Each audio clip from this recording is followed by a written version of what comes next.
one thing, I'm not claiming to know everything and I'm not preaching, but from what I see, which is probably obvious to everybody, but once you get, like, let's say you don't want to do something, once you get, like, into what you're procrastinating, at first in the beginning, it's uncomfortable.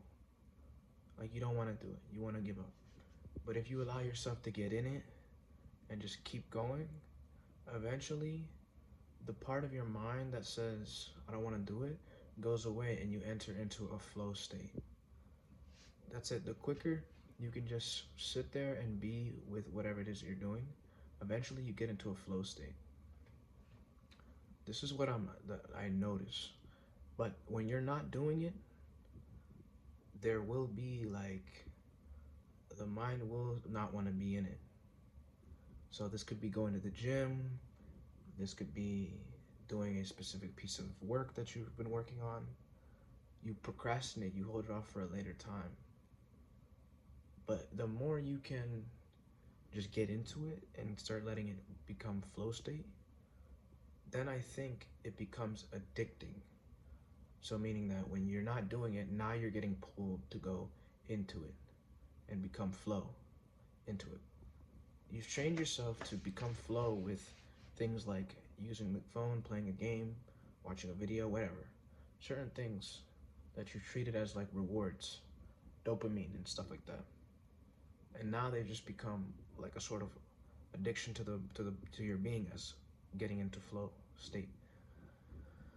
So, but if you allow yourself to just go into something and you make it into a flow, then it could become like a dopamine hit, like a game.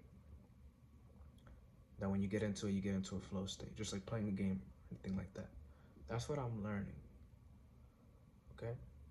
I'm not a master. I don't come to be a master, but I'm just learning and I'm having fun with it. You know what I'm saying? But today I watched half of The Godfather. That's a great fucking movie. I finished Goodfellas yesterday. I wrote 3 clean pages of screenplay. And I also read about 20 pages of The Matrix. I'm actually very interested in reading The Matrix. I didn't get to read as much today because I was watching The Godfather. And I ate food as well. But I'm gonna try to read a little bit more tomorrow. But I still read it.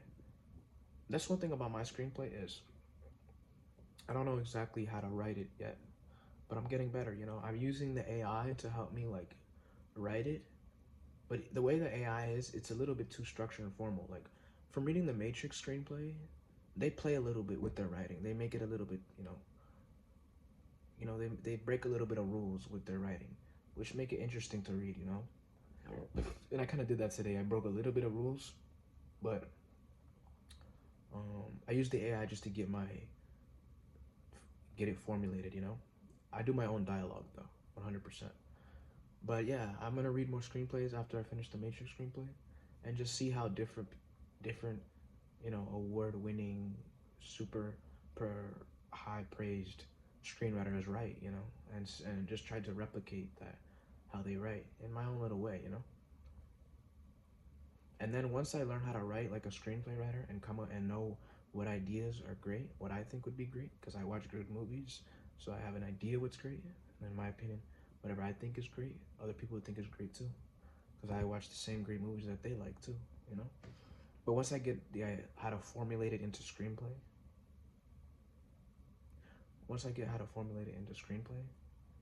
then after writing a certain number of screenplays, let's say like 3, 4, 5 screenplays, then it's just, and I've already mastered how to put it into screenplay format. You never master, but I come to a good thing. Then the idea of like pitching it, submitting it to someplace comes up. But as for now, you need the training, you know? I just need to get better at it. That's it. That's all it is. Anyways, yeah, that's all I have to say.